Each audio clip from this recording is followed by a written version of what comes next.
아이 로봇, 아이작 아시모브.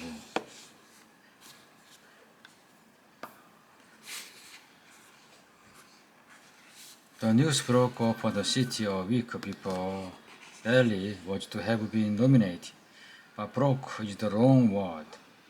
It staggered upon the city.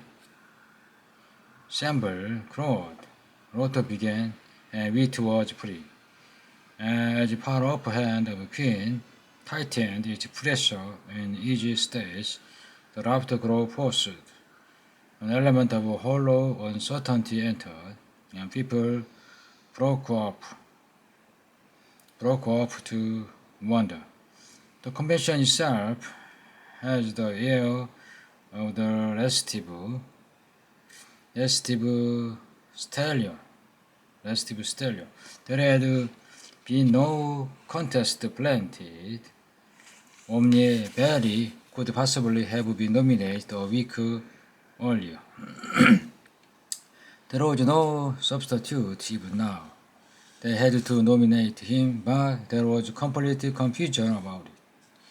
It would not have been so bad if the average individual were not torn between the enormity of the charge, if true, and its sensational folly, if false. The day after Bali was nominated,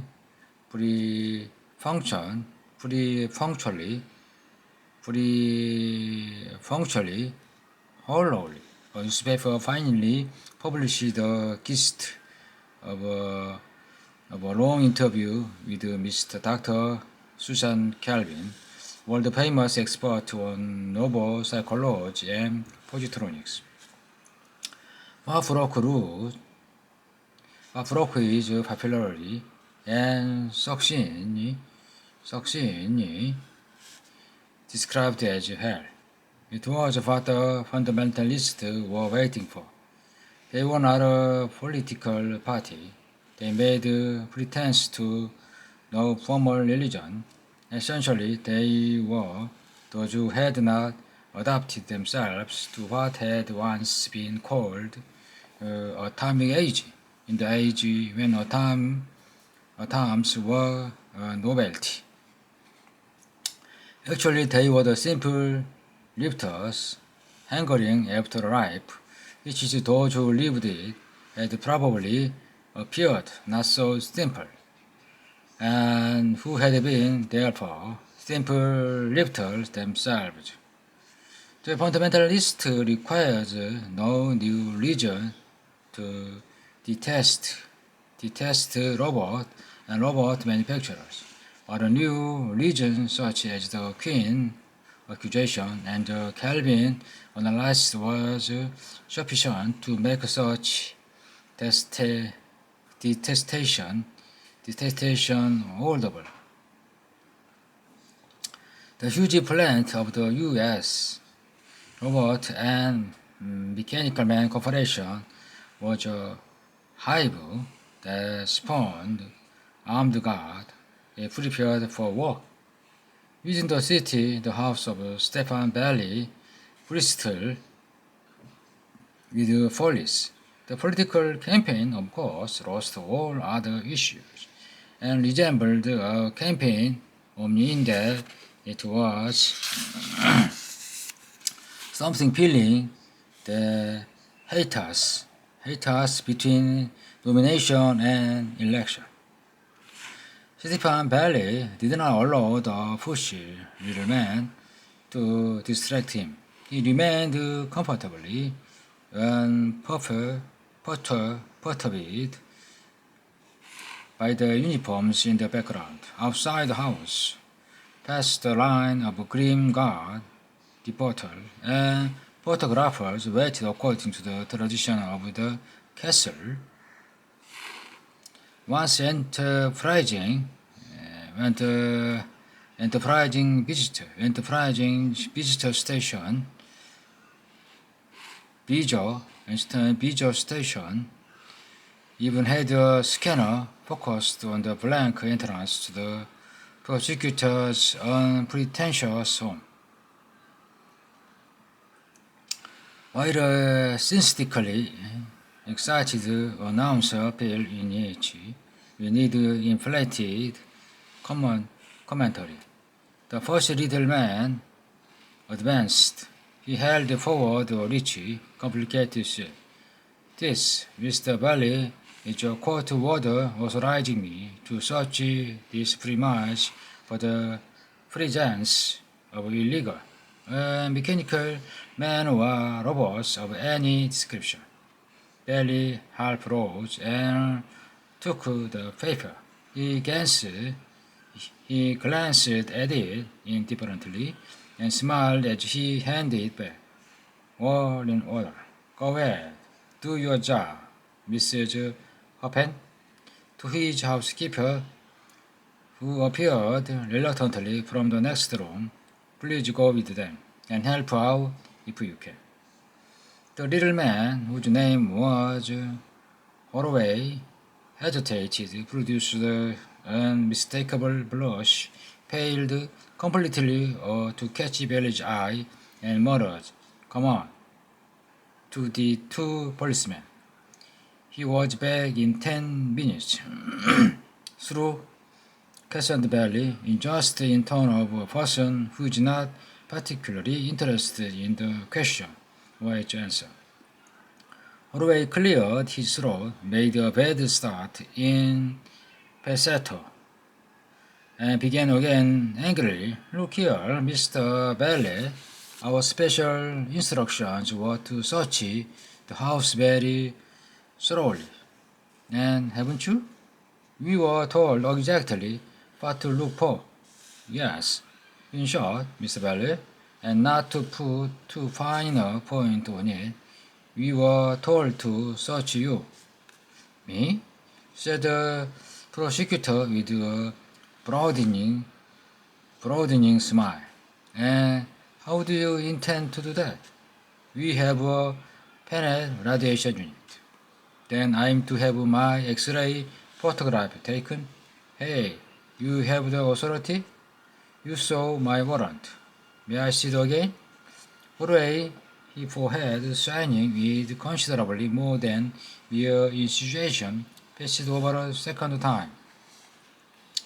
Bailey said evenly, "I read here as the description of what you are to search. I quote, 'The dwelling place belonged to Stephen Allen Bailey, located at 355 Willow Grove, Exbostron, together with any garage, storehouse, or other structure or building thereto, appertaining, together with all ground thereto, appertaining, and so on, quite in order, but, my good man, it doesn't say anything about searching my interior. I'm not part of the premise. You may search my clothes if you think I've got a robot hidden in my pocket." Crow has no doubt on the point of to whom he owed his job.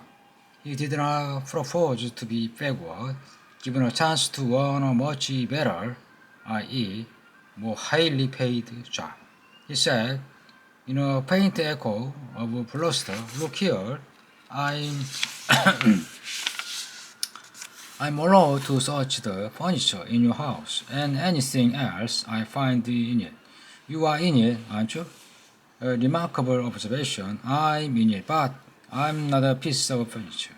As a citizen of adult responsibility, I have the psychiatric certificate proving that I have certain right under the regional article. Searching me would come under the heading of violating my right of privacy. That paper isn't sufficient." "Sure, but if you are a robot, you don't have right of privacy." "True enough, but that paper still isn't sufficient. You recognize me implicitly as a human being." "Where?" Holloway snatched at it. "Where is that the dwelling place belongs to, and so on. A robot cannot own property. And you may tell your employer, Mr. Holloway, that if he tried to issue a similar paper which does not implicitly recognize me as a human being, he will be immediately faced with a restraining injunction and a civil suit which will make it necessary for him to prove me a robot by means of information now in his possession, or else to pay a whooping penalty for an attempt to deprive me unduly of my right under the regional articles. We'll tell him that, won't you? Holloway marched to the door. He turned. You are a slick lawyer. His hand was in his pocket. For a short moment, he stood there. Then he left, smiled in the direction of the bigger scanner, still playing away, waved to the reporter, and shouted, "We'll have something for you tomorrow, boys. No kidding." In his grounded car, he settled back, removed a tiny mechanism from his pocket, and carefully inspected it. It was the first time he had ever taken a photograph by X-ray reflection. He hoped he had done it correctly. Queen and Bailey had never met face-to-face alone, but visual phone was pretty close to it. In fact, accepted literally, perhaps the phrase was accurate, even if to which the other were merely the light and dark pattern of a bank of photo cells. It was Kin who had initiated the call. It was Kin who spoke first and without particular ceremony. "Through you would like to know, Billy, that I intend to make public the fact that you are wearing a protective shield against planet radiation." "That's so? In that case, you have probably already made it public.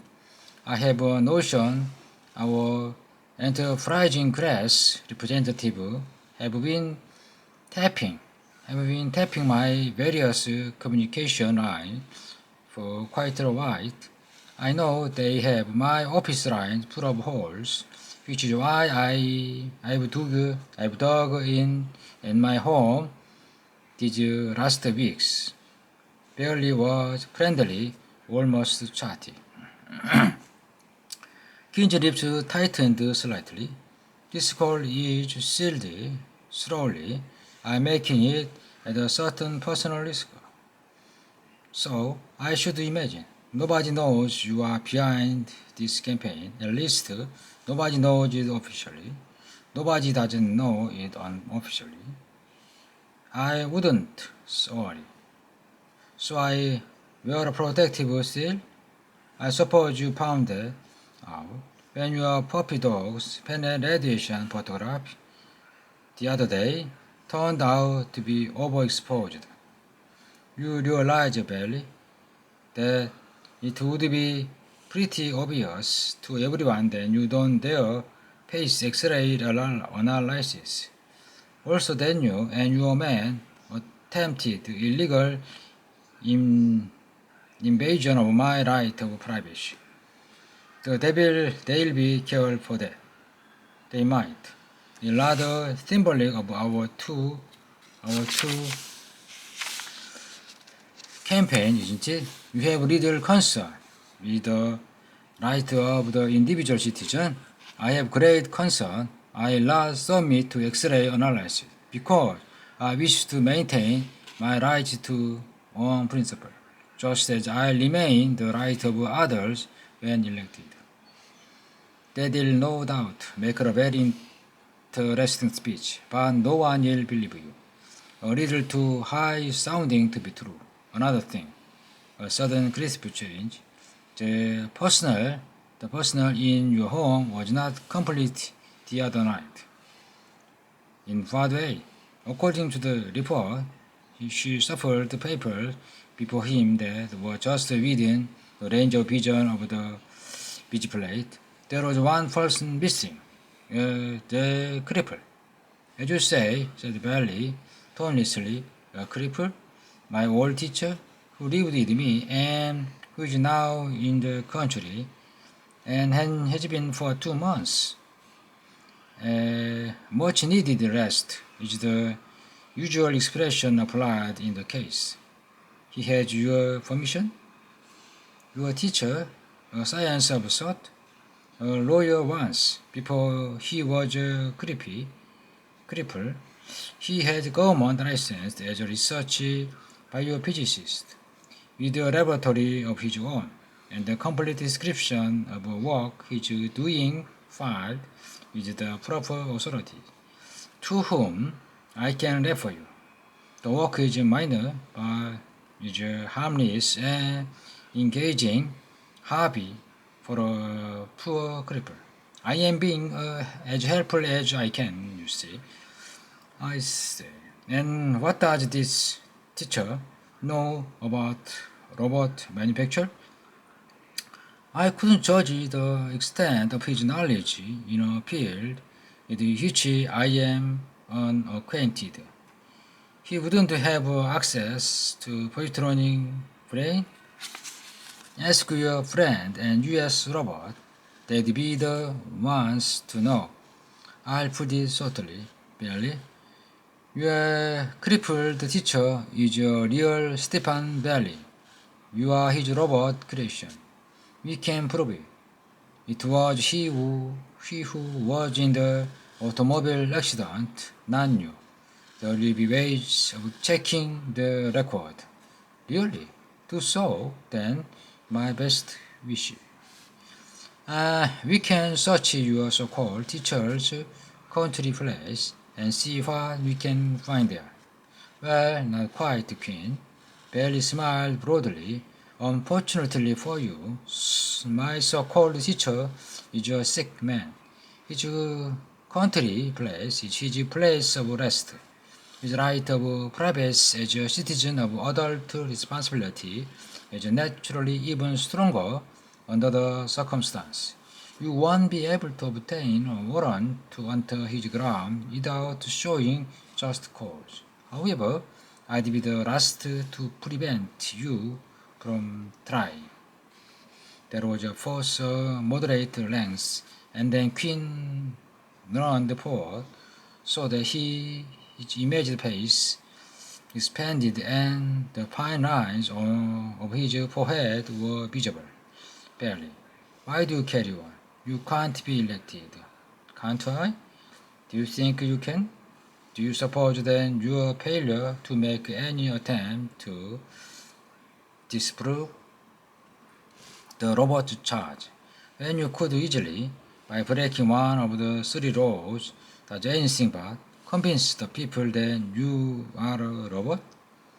All I see so far is that far from being a rather vaguely known, but still largely obscure metropolitan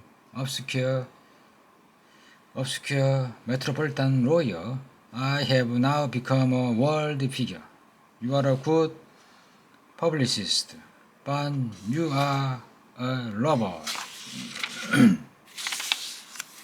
So, it's been said, but not proven. It's been proven sufficiently for the electorate. Then relax, you've won. Goodbye, said the Queen, with his first touch of viciousness, and the visophone slammed up. Goodbye, said Bailey imperturbably, to the blank plate.